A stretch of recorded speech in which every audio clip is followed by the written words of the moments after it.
Dan Kovalik. Dan, I don't know if you're still in the West Bank. I retweeted your picture of the crib where Jesus was born just an hour or two ago, but I do know that you were witness to the attempted annihilation, ethnic cleansing of the Palestinian people on the West Bank. Tell us about it if you can.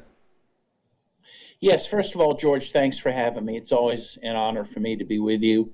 I am back home now, and I spent a week in the West Bank, and things there are terrible. The repression against the Palestinian people has really increased since October 7th.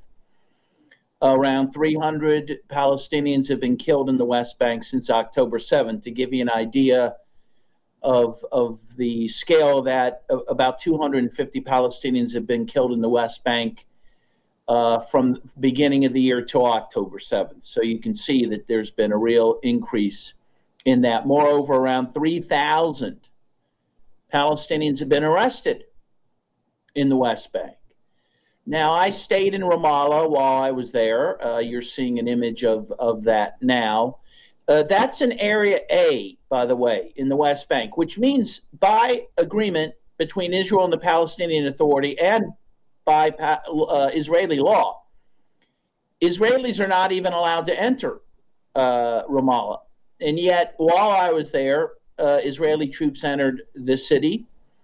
They shut down a printing store, took the printing press, closed it for good because the owner of it is in prison. He is a political prisoner. Right before I got there, actually, my hosts, where I stayed, their building had been invaded by Israeli troops who came in, arrested a young man. In the process, killed 2 people, almost killed a third, who was a journalist who I spoke to as well.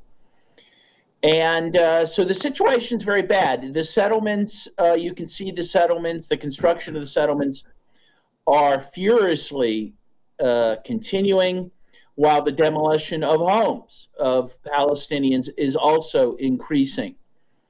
And so people there are under a lot of stress. I mean, first of all, they're stressed and depressed because of what's happening in Gaza, but also they see their lives in the West Bank being threatened as well. Now, Dan, this Area A, Area B, Area C, not many people any longer remember what that was, but you were absolutely correct to make the point that this Area A is under President Abbas by law, not just by Israeli law, by the way, but by international law, because the international community adopted the Oslo Accords.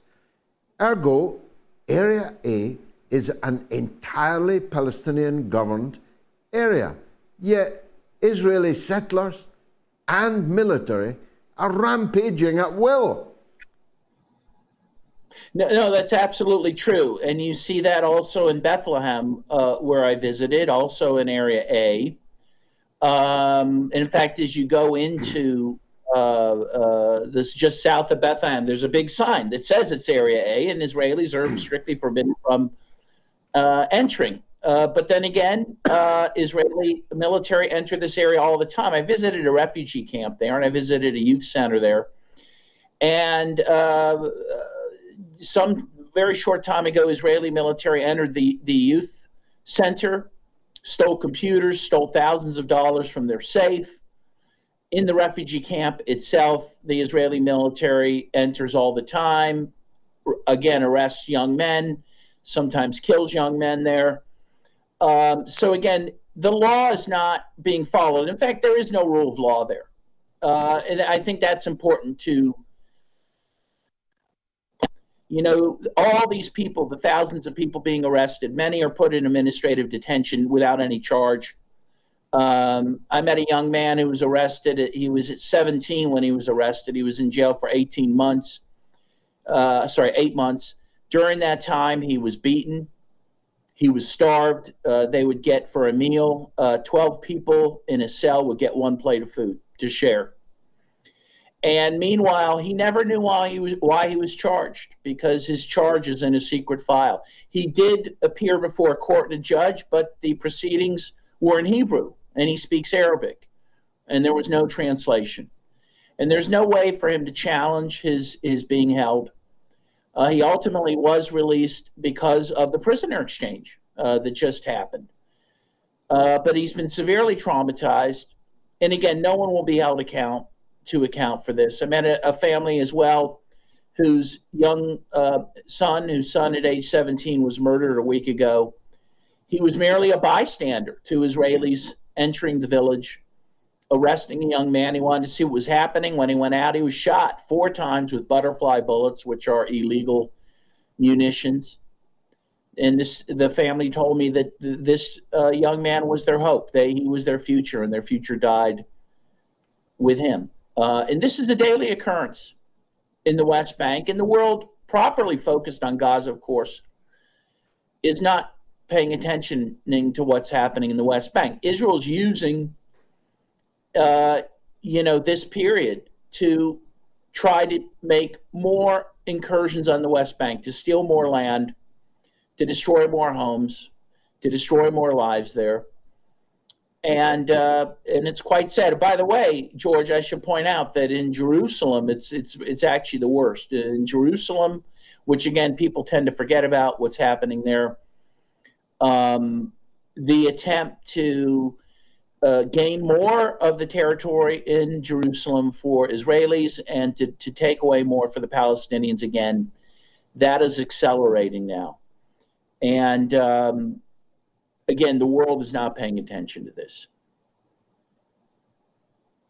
I'm the last who will ever forget Jerusalem, a one-time resident of Salahuddin Street, in the same place as the late Christopher Hitchens, when he was on the side of the angels, but that changed. I have no wish to cause a division in any way. I have known President Abbas for more than 40 years. I want to foster the unity of all Palestinians, irrespective of their politics. But this kind of contempt for the Area A, it's deeply undermining to Abbas and to the so-called Palestine National Authority, isn't it? Well, it is. And, the sad part is, and I agree with you, you don't want to point fingers or raise divisions, but the truth is the Palestinian Authority is not stopping the incursions of Israelis into the Area A, and frankly, at times carries out the will of the Israelis in helping arrest people that they want arrested. It's my sense that people are very disheartened and disillusioned in the government in Ramallah.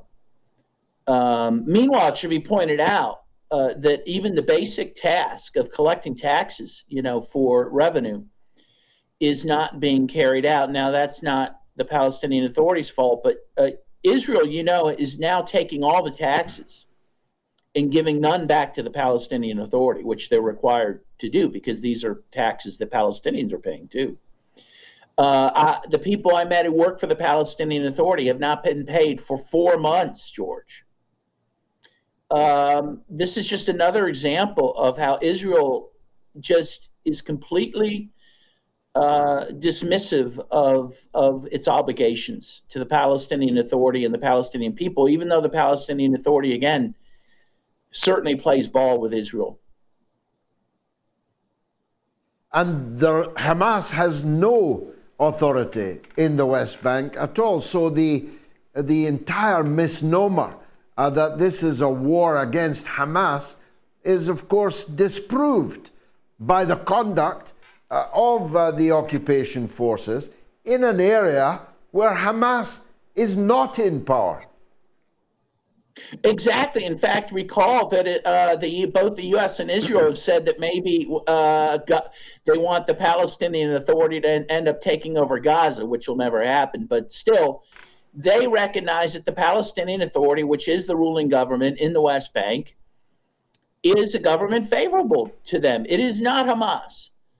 And so, yes, to blame the Palestinians in the West Bank for Hamas is ridiculous.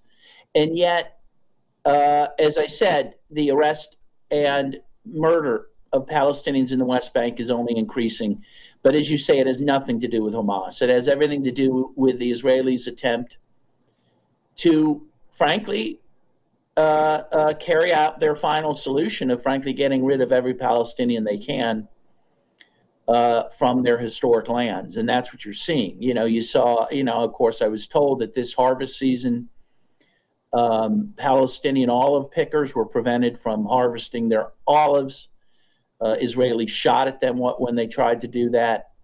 Of course, Israelis are destroying olive trees that are centuries old. I saw an olive tree they called a Roman. I didn't realize this because it dates back to the Roman Empire. It's been alive since the Roman Empire and producing olives, and yet the Israelis regularly destroy these, which is the lifeblood of the Palestinian people. It's a very sad situation. As I told one of my Palestinian friends, if I lived there, I think I'd be angry every day. And they said, it's hard not to be. You come home from work. Hard not to be, indeed. Yeah, hard not to be. Dan, just before we part, because we must, you're now back home in a country where the president's policy towards Israel and Palestine and the war and ethnic cleansing that's going on, now, according to a poll today by Pew, a huge poll, only 35% of Americans support it. And yet it has the total support of the entire political class in your country. Are people angry about that? Yes, people are angry, of course, because also the monies that we're sending to Israel means monies that are not going to human needs in this country, to the growing homeless population, to people out of work, to people who need health care. The idea that the U.S. is a democracy, I think, has now been shattered by this and by the war in Ukraine, which people also don't support anymore.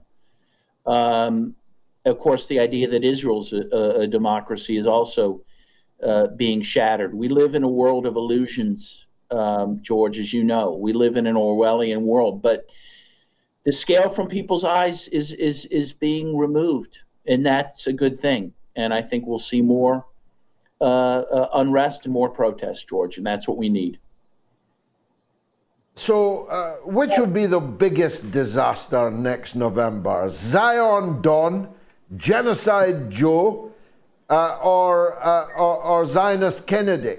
Because that's the mainstream choice, isn't it? It is. I mean, it really is choosing to die by hanging or by drowning. It's hard for me to even consider voting for anybody at this point. And again, that's the so-called democracy we have. By the time you get to November, the candidates have been so vetted for their support for the military-industrial complex and for their support of Israel that you don't really have a choice. And that's what we face. And so the political struggle is outside the electoral system, right? It's on the streets. That's where you have to be. And that's where I'll be, George, for sure. Probably till I die. I know that. And right in the front, you are a hero. Dan Kovalik, thanks for joining us.